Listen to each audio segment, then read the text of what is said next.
If you have a story that you think would make a good episode, and you don't mind being recorded, please contact us via the email or Reddit links in the description. We have already started producing Season 3, and this time we're including your stories as well as ours. A quick warning for the listener. This episode includes discussions about mental health and suicide that may be triggering to some. All events depicted in this podcast are real. However, the names, locations, and some details have been changed for the privacy of those involved. Hello and welcome to Season 2, Episode 1 of Walking on Eggshells with an Emotional Vampire, a podcast that above all things is about family.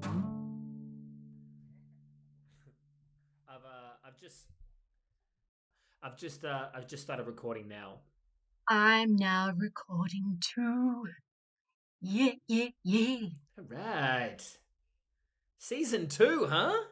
Season 2. Officially into Season 2 now. I'm super pumped about this. Recording. Of course, Ellie doesn't give two shits. She doesn't even know what's going on. I'm recording.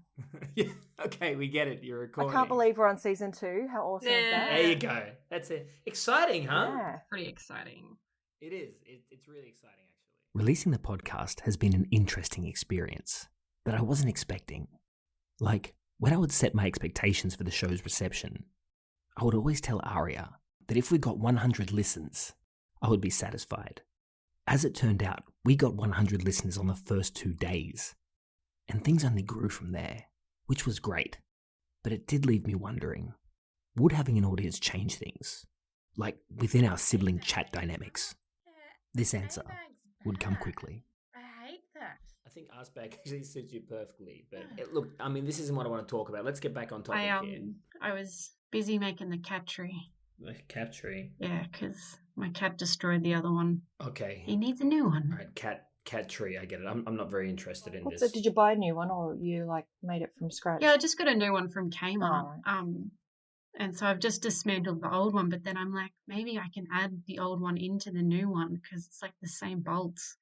I can make a giant cat tree, but I don't think... I don't like the word cat tree at all. I actually hate it. Why? I really don't like it at all. Cat tree? It's like cat tree? Yeah. I hate it. I think it's a terrible word. I hate it. I don't like the cat tree. I don't know what's wrong with that word at all. Me either. Why don't you like the cat tree? I don't understand. What's wrong with it? See, cat jungle gym, I think I could get behind that. But either way, I don't want to talk about this anyway. I went and checked the box, and it's actually on the box they call it a cat tower.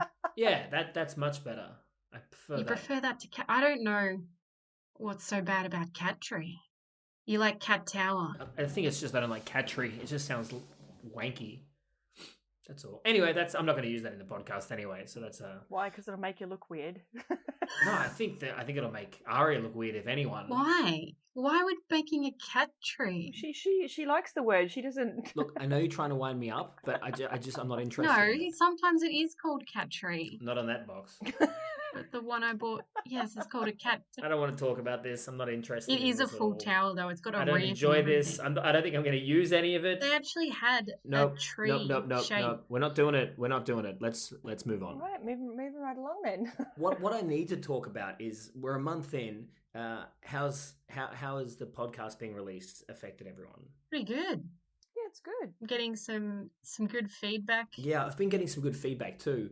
One of the weird things that happened that I didn't expect is, so I was at work and I was on the computer and I was deep in thought and someone was trying to get my attention and then I just hear this, "Hey, golden boy."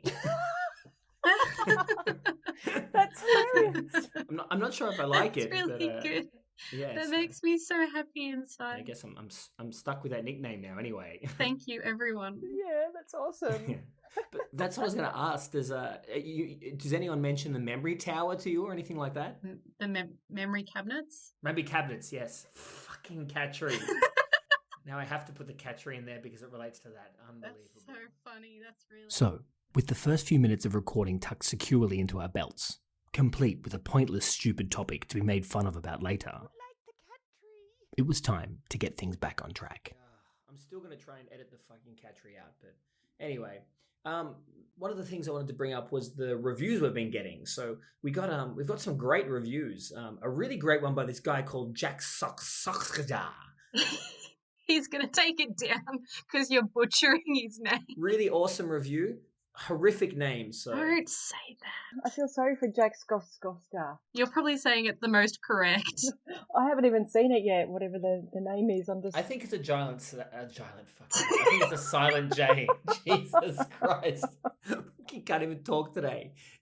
So there's the reviews we've been getting, which is great. But then the thing that I really want to talk about is the hate mail that we got. I know, it's so exciting. It is. Like, of all the reviews that we got and all the feedback, this is the best by far. Well, it was interesting. It was, And this guy listened to all 8 episodes, said he enjoyed 7 of the episodes, but the 8th one, it upset him that much that he won't listen to any more episodes now. Former listener. That's how... That's how he's signed off. That motherfucker was triggered as hell, man. Like, so triggered. But it's obviously triggered something for him. So, maybe something happened in his life or with his father or whatever, and it's triggered something, and Well, yeah, and because he was very much on Dad's side, he saw that Dad was being targeted by us and by Mum as well. What did he call us? It was elder abuse. That's that's right. what it was. Yeah, we're hating on the elders. Yeah, he had really strong opinions. But that's kind of what you want, really, isn't it? You want it to kind of bring back memories for people and them to contact us and be like, hey, And he really took a deep dive into the whole story and everything. Yeah. It's pretty cool. Yeah. I mean, I kind of love that he's so angry. Not that angry, just that he's so invested in it, Well, it opens a dialogue. Yeah, it does, which is more than I hoped for. So I guess I should just say thank you to all the reviewers like Jack Soxja and this guy. I don't want to use his real name because I don't want him to feel like, I don't know, we're targeting him or something. So I guess maybe what's a good name for him? Maybe I'll call him like Humphrey. Humphrey the... Sounds like Humphrey Bear. Humphrey Cattree. No. Humphrey Cattree. No, not that. I'm editing that out anyway. It's not going to be in the episode. Where did you even get that name from? Humphrey the Hater. Yeah, that's not bad. What about Harry the Hater? You know what? Harry the Hater. That's pretty good. I like that one. Harry the Hater. Harry the Hater. I hate that accent, but I do like that name. According to the online forums and YouTube videos that I subscribe to about becoming a podcaster, a large portion of your time should always be given to growing your audience. And that's what this whole first part of the episode has been about. To take some time to thank the listeners and acknowledge the reviewers, and hopefully you can entice some more. And now that I'd gotten it out of the way, I was free to get on with what I really wanted to talk about, which was the old man's extended stay in the nut house. One of the things that I regret that I didn't get to see the loony bin. Because, like, One Flew Over the Cuckoo's Nest, that's one of my favourite books. And I mean, like, Halloween, I love that movie. Like, just to see a real working, like, insane asylum from the inside would be pretty awesome. And I think you were the only one who got to see it, right? I know. I went there every day for weeks on end. On the night that Dad attempted suicide, he was taken directly to a small mental health care facility on the outskirts of the surfy town for observation. And to be honest, when I heard the news, I didn't really take it seriously. When he first went in there, I didn't think he'd be like locked up for more than a day or two. But then that's the thing, is it just kept extending. Like, what was he there for in the end? I think it was more than a month. Yeah, I think it was like 6 weeks. There was a good 2 to 3 weeks where I didn't visit him because he wasn't speaking to me. Yeah, and the whole time he was in there, I didn't talk to him once. Not once did I talk to him. Did you call him, Ellie? I called him once, and then he just flat out refused to speak to me. So I thought, screw this, I'm not calling again. No, that's what I had. I called through once, and it was already weeks in, and I could hear in the background them trying to get him, and then he's just saying, no, I don't want to talk to him. I don't want to talk to him. So that's the only time that I tried to call him there, and he sounded like he was out of his mind. Yeah, that was the same as me. It's been months since I made these recordings, the ones about Dad in the funny farm, and editing them together now something occurred to me. I sound horrible in these recordings. The old man tries to top himself, and I don't bother to call him for weeks. I feel like that's something I need to explain before the Harry the Haters of the world latch onto it. Because although the psychiatric clinic did categorise Dad's behaviour as attempted suicide, in reality, I'm not so sure that's what it actually was. I think I was very much like, when we were talking, I'm like, man, he didn't try to commit suicide. I do not believe that. Like, I was very much from the start, I was like that. Yeah, it didn't seem like him, if you know what I mean. No. It was more an intention thing to try and get some sort of attention from somewhere. For what reason, I don't know. Like, it was obviously just from Mary, I suppose. But He loves himself too much to ever hurt himself. Totally. Like, he really does. Yeah, and I can't imagine him committing suicide out of, like, self-pity. Like, I can't imagine him feeling so sorry for himself that he would want to end his life. But I could imagine him killing himself to make someone else feel bad, to win an argument or something like that. I could totally see him doing that. If someone dared him to kill himself and were like, I bet you can't do it, he would do it in a second. It's so bad. Yeah, it is. It is. It does sound bad, but in the end, it's kind of what happened, right? Like, what did he tell you about the night that he tried to commit suicide?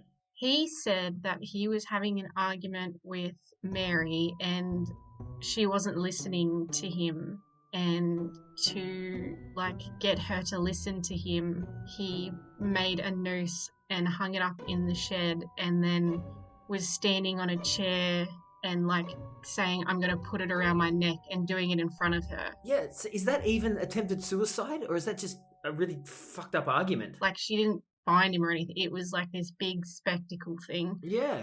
And then she went, got the neighbour, and then they called the hospital and got him taken away, and the police. Wait, but so he never actually was in the noose? That's what he said, but Mary told me that he did put the noose around his neck and the stool was wobbling and she was really worried he was going to strangle himself. But she saw the whole thing. But then the way Dad tells it as well, he said, oh, it wasn't a rope, it was a piece of string. He said it was no larger than the thickness of your pinky. I just don't think that is attempted suicide.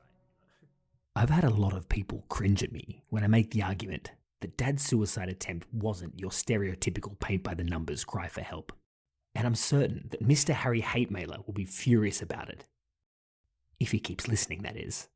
But for me, Dad's attempt on his own life always felt more like an immature effort to get his own way than anything else.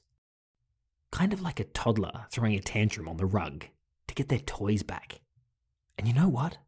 Pretty much everything that happened after this alleged suicide attempt has only worked towards strengthening me of these convictions. Yeah. But you were there from the start, right? Like, I think you went to see him the day he got committed. Is that right? No.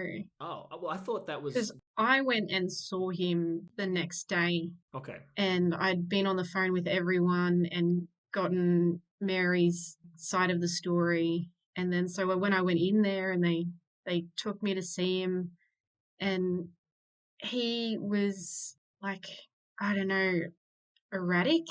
Like, he's like, you need to get me out of here. I shouldn't be in here. And I'm like, oh, like, can we talk about like the whole thing? Like what you actually like did to get in here? Because it's not okay. That's not okay behavior. And he's like, no, I just did it because Mary wasn't listening to me and she's overreacted and called and now I'm stuck in here. And I was like, yeah, but you still did it. Was there anything like off about him? Like, we always say that he acts crazy, but was he acting more crazy than normal? It was erratic behavior. Like, he was like everywhere, if that makes sense. Yeah, it does make sense. After you talked to him, were you more inclined to believe that he did try and kill himself? No, I was more inclined to believe that he was mental. Like, he needed to actually get some mental help because his view of the world was so skewed. Like, oh, I'm not getting what I want. I'm just going to pretend that I'm going to kill myself to get my attention. Like, that's not okay. In my eyes, that's, if you get to that point, then something's seriously wrong. majority of the time spent on the sibling group chat, during the time that Dad was admitted to the facility, were less interested in the obvious question of whether he was legitimately suicidal and focused on the more pressing question of whether he was legitimately insane. And as both Ellie and I lived out of state and had no desire to visit someone who didn't want to see us, all information about our incarcerated father came through kind-hearted Aria, who made a concerted effort to visit him every day. At around lunchtime between lunchtime and 3 o'clock, I'd visit him every day. And his behaviour was super weird. So I think one time I went in there and he was like introducing me to all these different people, and he's like, yeah, this guy's a really cool guy, and he like gestured to him, and this guy was yelling at a poster on the wall, and I'm like, yeah, he seems all right. And then What? So he said, hey Arya, he's my super cool special friend, as the guy was yelling at a poster. Well, he sort of looked at Dad and nodded, and then turned to face the wall and started screaming at a poster. It's very nice that he gave me yes, thank you, I am a cool guy. Now back to my poster! Like, what the hell is that? Yeah. You fucking poster, you! How dare you yell at me, you poster! You waste of blue tack! Yeah. That's exactly what it was like. And then there was another guy who was around Dad's age, who also had tried to commit suicide. And Dad was saying, they're not letting him out there, like out of here, and he can't get back to his farm, and, he just doesn't want to lose his livelihood. And I'm thinking, the guy just tried to kill himself. I think he's right to be in here and get some help, so he's ready to look after it. And then there was just, like, he talked to all these people, like, he's like, yeah, they don't let us sleep in here, hey, ha, ha, ha. And there'd be people like, yeah, like, there was people that were genuinely not okay. Like proper schizophrenics and catatonics and stuff. Well, not catatonic, but they just weren't fully verbal like we would be, But he was like the king of the cuckoo's nest. Like he was was it like he was the boss man with all his like lunatics around him? Is that how it was like? It's sort of like he was the new guy in there, and he wanted to make sure everyone knew that he was the cool guy, and so he learnt about everyone and was trying to get them like he's like, yeah, I know this guy, that girl over here. Yeah, that's Ken the catatonic. He sleeps for 26 hours a day. That's Len the loopy. Sometimes he spits in the corner. That's Simon the psychopath. He likes to punch the wall in on Friday nights. Like, It doesn't sound good, does it? And it starts to get you thinking. All those times when he's been weird, and you assumed it was because he was drunk? Well, maybe there was something else going on. Maybe something wasn't right. Upstairs. And then another time I went in there and he's like, you've got to get me out of here. If you don't get me out of here, I'm going to do something crazy to prove how they're keeping us all in here when they shouldn't be. And I'm like, what? I said, please don't do anything. That will make it worse, and you definitely won't get out of here. And he's like, but I'm going to do something crazy if I don't get out of here. And I'm like, please just calm down. And then in the next sentence, he's like, can you smuggle me in some painkillers and a shaver so I can shave my face? Like, with razor blades, right? Wants me to smuggle in, like, pain medication and razor blades to a mental ward. Yeah. How did he want you to smuggle them in? In my handbag, because at that point they were a bit loosey-goosey with the whole me still having my handbag on me, but I didn't realize that it was so bad for me to have my bag on me, because I'm a normal person who wouldn't smuggle anything into a mental ward. So you didn't smuggle it in for him then? No, but I said, can you please let him shave his face? He needs to be able to shave his face. He's not feeling okay. And she said, yeah, that's no problem. From my vast knowledge of the effects of a stay in a psycho ward on its patients, that I've cultivated over a lifetime of watching asylum-based movies and TV shows, I can tell you this. For the inmate, time stands still. A few hours? That can feel like days. And days,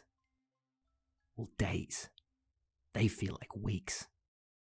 And I'm convinced that this was the case for Dad. And as evidence, you only need realize that everything that has happened so far happened within the first few days of his confinement. And by day 5, Dad was ramping things up. Oh, and he wanted me to smuggle cigarettes in for him as well. Cigarettes and a lighter. Wasn't that around the time when he created the names for the bosses or something? Oh, so the psychologists that he was talking to, he called them Mr. and Mrs. God. Yes. Mr. and Mrs. God are 2 characters who would play a big role in the story of Dad's stay in the funny farm. But not because of who they actually were, which by all accounts seemed to be 2 perfectly reasonable people. They were nice people. I met both of them and I spoke with them. But reasonable or not, Dad's description of the 2 was, well, a little different. Helpful to me because I was going through like a lot. Like I was not having a great time.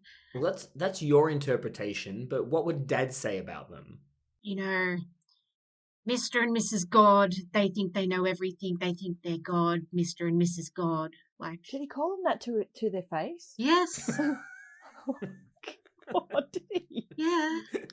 See, this is why I didn't bother visiting. With all of the injustices that Dad seemed to think that him and the other patients were being subjected to at the hands of Mr. and Mrs. God, you would think that he would be doing everything in his power to get himself released from the facility. But if you were thinking that, you would be wrong. So he could have got out of the facility, right? Like, it wasn't like he could just click his fingers and they'd release him, but it was a really low bar that he had to climb over to get released. He said he could be out of there if he submitted to Mr. and Mrs. God, but he refuses to submit to them, so he won't get out. What does that mean? What does submit to Mr. and Mrs. God mean? So they were just saying, can you just make sure that you have someone that'll check on you for the first couple of weeks once you get out to make sure that you're doing okay? Like a nurse or a carer out just to check on you once or twice a day to make sure you're going okay. And he's like, no, I'm not doing that. I'm not submitting to this. I'm fine. You're just trying to present me as crazy and I'm not crazy. I must say, putting all of this together now, things are starting to feel very familiar, and not in a good way. It had only been a week, and already Dad had spun his circumstances into a narrative that was grand and sinister, where he was the martyr against a corrupt, ruling class. He goes, the world needs to see what I'm going to do so they can see what's happening to everyone in here. And it was real conspiracy crazy, like alfoil helmet talk. But the funny thing about it was, Dad's conspiracy theory talk wasn't as crazy as it sounded. Sure, it wasn't true that Mr. and Mrs. God were out to get him, or any of the other patients for that matter, but to say that there weren't forces at play who didn't have his best interests at heart, well, that wasn't true either. And while I hesitate to use the word conspiracy to describe what was happening, I would say that something sinister and covert was taking place, and it was something that Dad was entirely unprepared for.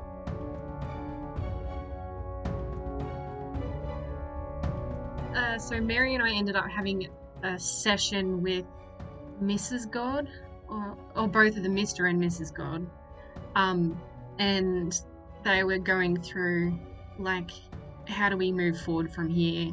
You know, there's not much progress being made. He's being, like, very, I don't know what the word is. Batshit crazy? Not wanting to be helped, disagreeable. And Mary was going through things like, we should get him a brain scan, he's an alcoholic, and I was saying, like, he's not himself, and, like, I think right now it's probably best if he gets the help that he needs, because I am actually worried and how he's going to act once he gets out, because he's all over the place. So I wasn't at this meeting, but I remember it really clearly because afterwards you called the sibling chat super panicked, and it was because of a conversation that you had with Mary after the meeting with the gods. Do you want to tell us about that? That meeting finished. She was just saying that he needs to be in there. Hopefully they can help with his alcoholism.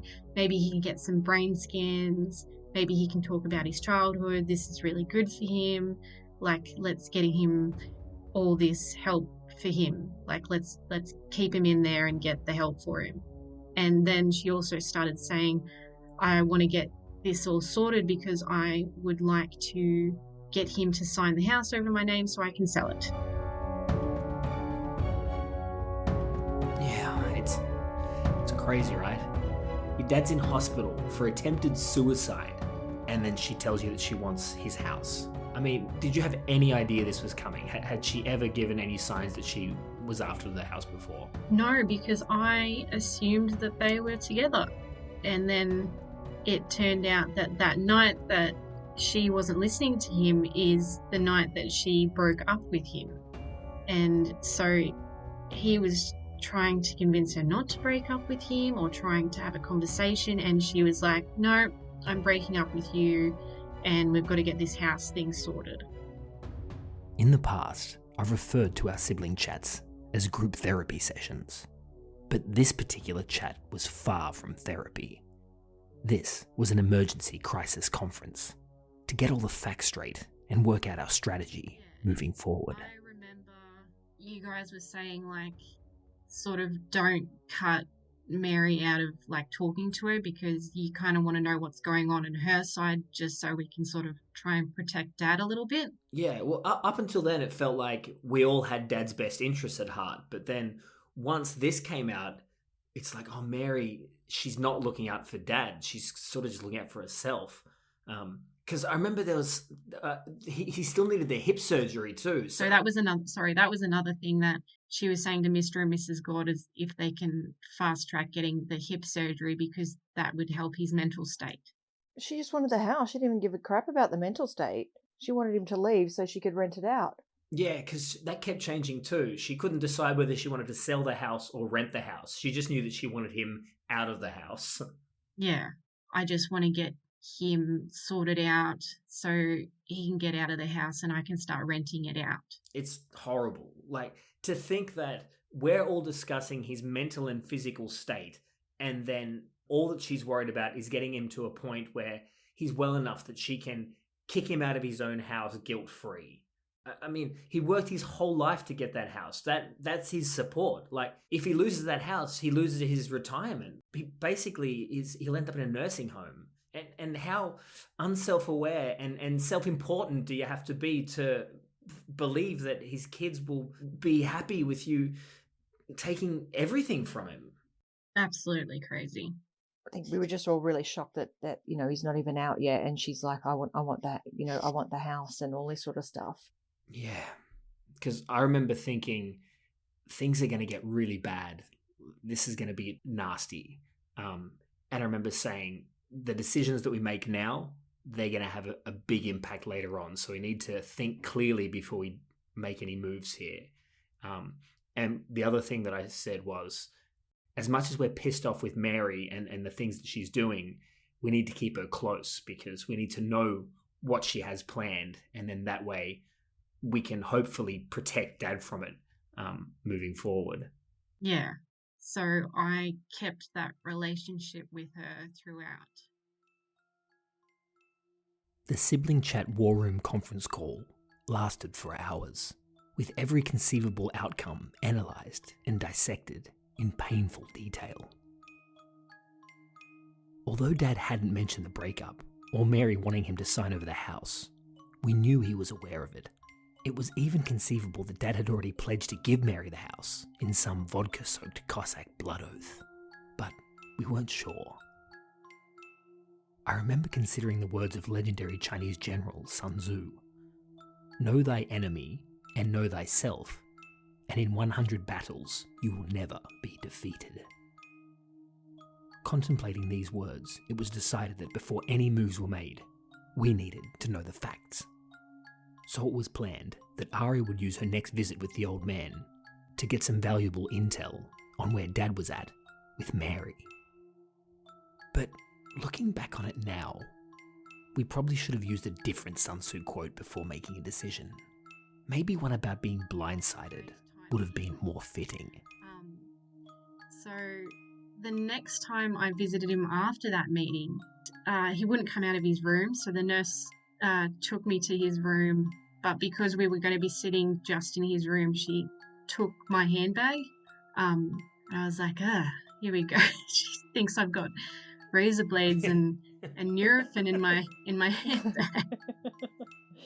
She's gonna check your lining. Yeah, and so I went in there and he was like very standoffish. He was like in the corner of the room and he was glaring at me when I walked in, and I was like, oh, hey Dad, like went to go give him a hug and a kiss, and he like did not want anything. And then I was like, oh, are you okay? And he goes, you told them to keep me in here. And I said, oh, like, I said, I spoke with the counselors, the therapists, and he's like, you told them to keep me in here, didn't you? They told me you said that. And I said, well, you're not acting like yourself at the moment, and I'm still very worried about the fact that you tried to, like, hang yourself. Even if it wasn't you trying to hang yourself, I still don't think that's, like, great behavior. And he goes, you're dead to me. You're no longer my daughter. I don't want nothing to do with you. I never want to talk to you again. Get out of here. And I was like, okay, like, and he's like standing up and screaming at me. So was he actually like proper screaming at you? Was he like get out, like screaming like that? Yeah, like, well, just get out. I don't want to see you anymore. You're not my daughter anymore. Fucking hell. You're not my daughter. And I walked out of the room and then he slammed the door in my face. Yeah, none of us even went up there at all. Like, we called maybe once or twice, and you go and see him every single day. Yeah. You're helping him out, and he's just like being an asshole. Like, Mary's trying to get his house and not even she visited him, right? No, it was just me. He refused to see her point blank, like, at all. I didn't realize that. So I was the only outside contact that he had. So I know you pretty well. I'm guessing you were pretty upset by all of this. Like, I'm guessing you were crying and stuff. Yeah, I held it together, and then I just want to get out of there. And because they have my handbag, I have to wait for them to go get my handbag, and I'm just sitting there waiting and waiting and waiting. And then, like, I couldn't hold it together anymore, and I started, like, crying, like, a lot. And then the nurse came out, and she's like, oh, are you okay? And I said, I just want my handbag. She went and got it for me. And then she's like, are you all right? And I said, oh, he disowned me. And he was yelling at me. And she walked out and she goes, yeah, tomorrow he'll be fine though. It's always like that here. And then, like, patted me on the back and let me go. But it was not like, doesn't sound reassuring, but it was sort of like, don't take it to heart. They're not in the mental state right now to be making these, like, decisions. They're just acting on impulse at the moment. That's what I got from that comment, which was nice. Have I been looking at this all wrong? I recruited Arya for this top secret fact-finding operation against her own father, knowing that she's always been the kindest and most sensitive of us all. And of course, on her first mission, she gets disowned. So now, on top of whatever negative emotions this brings up, she also has the guilt of being a double agent to contend with. I don't think I've ever stopped to think about the pressure I was putting on her, and if it was wrong or not. But now that I have considered it, some other questions seem to reveal themselves. Questions like, am I even any better than Mary in this situation? Was all this cloak and dagger shit really necessary? Or worse, was it detrimental? It makes me think about Harry the Hater's email, and if maybe there's some truth in it. Could it be that I'm not as unbiased as I would like to consider myself? And deep down, maybe I'm even selfish. But fuck all that noise. I'm not here to discuss a stupid email. I'm here to tell my side of the story, the way that I remember it, which is that Arya was clearly upset by her interaction with Dad. I was very hurt from the whole thing. And I think you all told me that don't see him again, like that's not right. You've been helping him out. And even though we all made it clear that she shouldn't bother to visit him anymore, you need to look after yourself as well.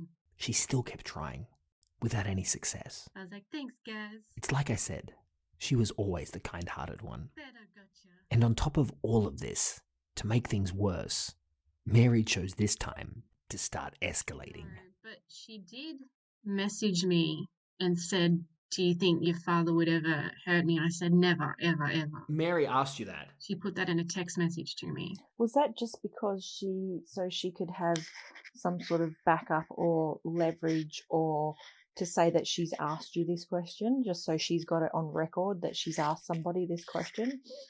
I don't know. I do. That's 100% why she sent you that text message. Maybe. And then she also went and put a lock on the bedroom door in the house. And it was Dad's bedroom too. It wasn't just a bedroom door. Yeah. Yeah. And did she tell you that she was scared of him? Yeah. Like she was she was afraid of like him being angry or whatever. How about this? Do you think that she actually thought that he would harm her? No, never. Right? She's not that person. She wouldn't put up with shit. And she knew how to handle Dad. And also Dad has never been violent towards women ever. Ever, ever, ever. It's the mummy daddy thing, right? He's the child and she's the mummy, like mummy, and then she's always like, are you okay? Are you feeling okay? And then he's like, oh mummy. It was always like that.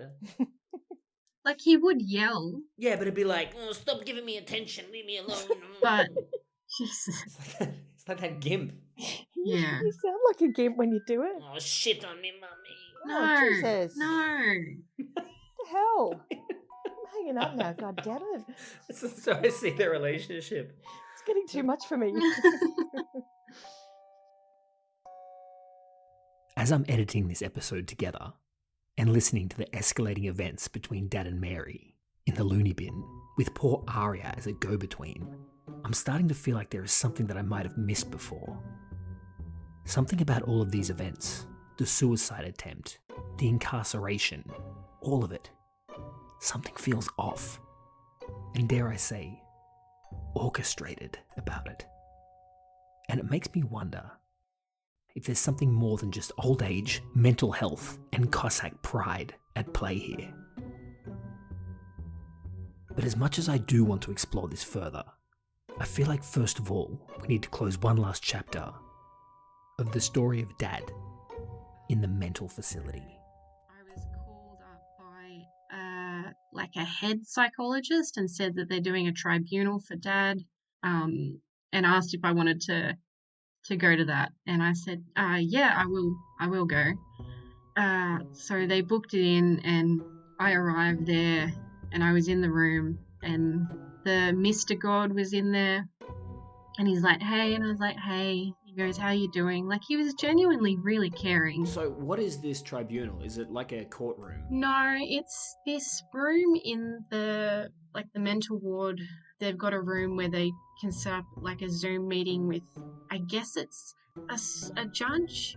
I guess it's so the mental ward patient doesn't have to leave the mental ward. And so then they've got some psychologists there and obviously a note taker to take notes and everything, and then they've got his representation and then if any family members want to go there and say anything. So I was in there. It was very formal. Yeah. So I was in there and they sort of talked to me And they're like, oh, he'll be happy to see his daughter. I said, no, he doesn't want to talk to me. And they were like, oh, you might be surprised. Yeah, right. I was like, he doesn't want me to be here. But anyways. And so I sat down, and then they brought Dad into the room, and like I stood up to like say hello, and he just glared at me, and I was like, all right then, he's still angry. So I sat down, like, and then he just wouldn't look at me, just completely ignored that I was there, which was upsetting. So what's the process? What do they do with these tribunals? They basically just went through his case. He had his like representative there speaking for him, and then they asked Dad for anything he wants to say, and he goes, I'm fine, they won't let me out of here. I spend more time and help the people in here more than any of the nurses or doctors do, and I've been thriving in here. I made this ashtray in the class, and I've been speaking to the people in here, and the way that they're treated is absolutely terrible. And this guy here, this Mr. God, and screamed and pointed at him like standing over the top of it, and that poor guy looked terrified, like absolutely like shitless, like he's like, huh. But he's like, that Mr. God, he knows nothing, he's an idiot, and he's trying to keep me in here. And that was pretty much that end of Dad speaking.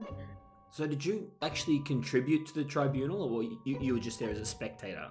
They said, oh, your family member's here, and that was me. Okay. And said, is there anything you'd like to say? And I said, all I want is for my dad to be happy, and I can see that while he's in here, he's not getting any better and he's not happy, and I just want him to be happy. So I think it'd be best if he did get out of here. And they said thank you, and then that was the end. And then I sort of tried to wave at Dad, and he just did not look at me and stormed out of the room, which was upsetting. And then as I was walking out, like, Mr. God came next to me, and he's like, are you okay? I said, yeah. And he goes, you know, he can be really scary sometimes. And I said, yeah, but it's okay. He's just upset. And he goes, yeah, like, if you want to talk or anything, you know, don't, like, you can always call me or whatever. And I said, no, that's, like, thank you. They probably all think you're an abused child or something. Yeah. I think that the Mr. God guy, he was shaken. Like, you could tell he was a little bit tense after the whole situation. Hey, I'm his daughter, and I would have been shaking. Yeah. Because yeah. Hell yeah. Yeah, he's an animal. When he's angry, he's proper scary. Terrifying. Yeah. Yeah, he really is. Yeah, absolutely. When I think about the version of Dad that was in the facility, I imagine him as a mishmash of emotions and ideals that somehow fit together just right to create a perfect storm of fucked upness. With a dash of curmudgeonly old man here and a splash of Cossack pride there. Add in a pinch or two of alcoholic dementia, and then mix it all together with an unexpected breakup with his girlfriend. And it's no wonder he's in confinement with the loonies. You probably would be too, right? But what if he didn't go crazy at all? And all this time, I've been underestimating the man. But not underestimating him in a good way. What if I've been underestimating his selfishness? Is that possible? That seems like something that I should explore further. I am recording right now. Hey, I'm recording now too. Jesus. Nice. What about you, El Bag? Are you on yet? El Baggio is on. All right, we're all here. Amazing. So what I wanted to talk about today, I want to talk a bit about Dad's motives for being in the nut house. And I know we've talked about, you know, did he lose his mind? You know, is he a little bit insane? And also, you know, whether the suicide was just a cry for help, like he wasn't really trying to kill himself. He just, you know, wanted a bit of attention. But I'm just not sure if that goes far enough. Like, well, like, what do you think? Do you think there's any definitive reason why he ended up in the nut house for so long? You know, he obviously did maybe he did have like a mental breakdown, but we were all thinking that the hanging thing, the noose thing was just a show or trying to get some sort of attention or whatever, which he was obviously trying to do because he admitted that was what he was doing. And then, but I think maybe he did when he was in there, he obviously had way too much time to think, and he probably did have a little mental breakdown. So the thing is, I'm actually starting to lean away from the fact that he had any kind of mental breakdown. And maybe he's just a person who just loves attention, and that's where all of his motivation comes from. And maybe he set all of this up. Like, not all of it up. Like, I don't think he meant to go to the nut house, but I think maybe once he got there, he loved it so much that he did everything he could to stay there. He's like, yes, visit me. Give me attention. Well, one of the things that got me thinking along this track was when we were talking the other day, and you told me that story that I hadn't heard about from when he was in the nut house. And like they had a musician come in or something. Oh, yeah. It was a guitarist. It was like they have like enrichment programs, so they bring people from the outside to do arts and crafts or to play music, and they'll give them like a tambourine or a little drum or something so they can play along.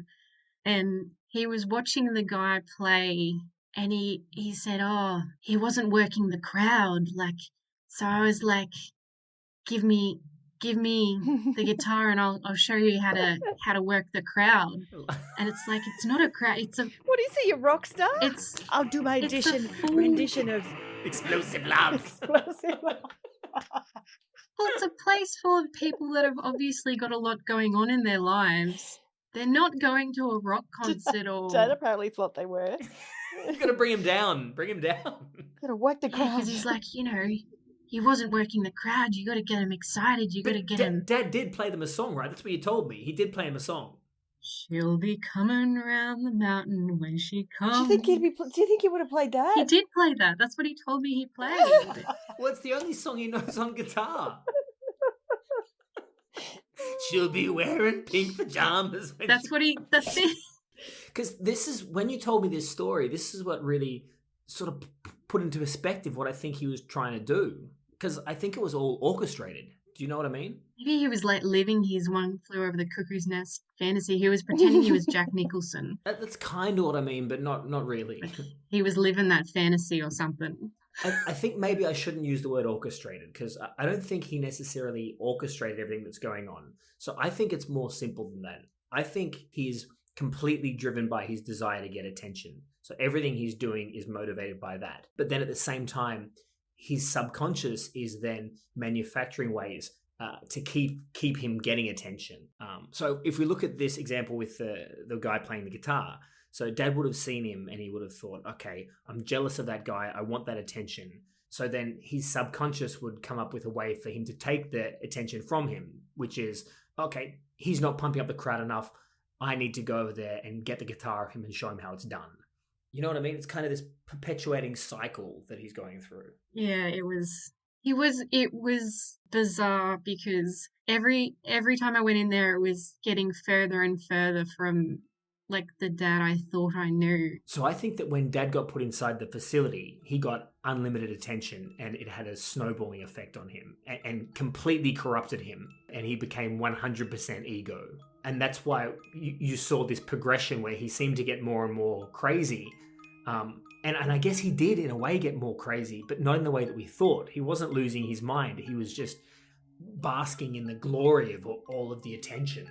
That's terrible, because here I am thinking, oh, poor Dad, I don't want him to be alone. I want to visit him to make sure he's got outside contact. Well, when he disowned you, I think that was just him wielding his power. Just, I'll disown her. I know she'll keep coming back, which is what you did. But yeah, I think if he had his own way, he would have stayed in there forever. The tribunal had been Dad's chance to plead his case for release. But instead, he took the opportunity to scream at the psychologists, proclaim himself more qualified than them, ignore his daughter, and in general, make himself look like a lunatic. So none of us held much hope for his imminent release. However, in a turn of events not unlike that of Morgan Freeman's Red character's final parole hearing in the film Shawshank Redemption, a few days later, Arya received a phone call.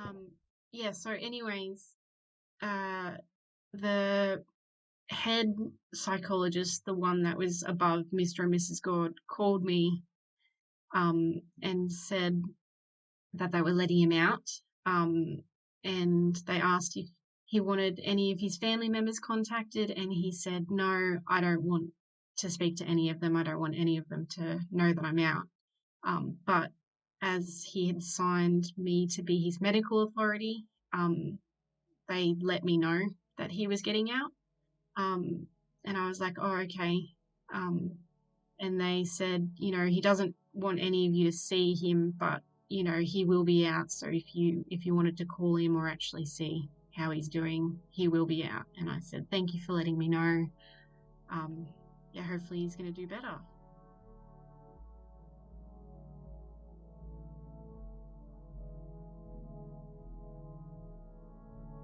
And so it was that on an unknown day in March, Dad could be seen waiting in the lobby of a small mental health care facility for his lift to arrive.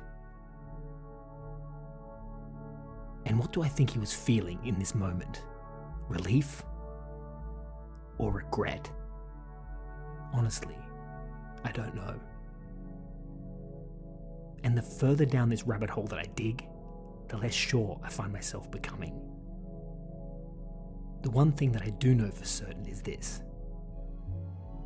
When Dad's lift did arrive, and he popped his bags in the back and parked himself in the passenger seat, he was being driven by a woman who had no desire to be with him anymore.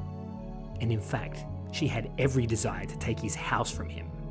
And at that point in time, there was precisely nothing that me or my sisters could do about it.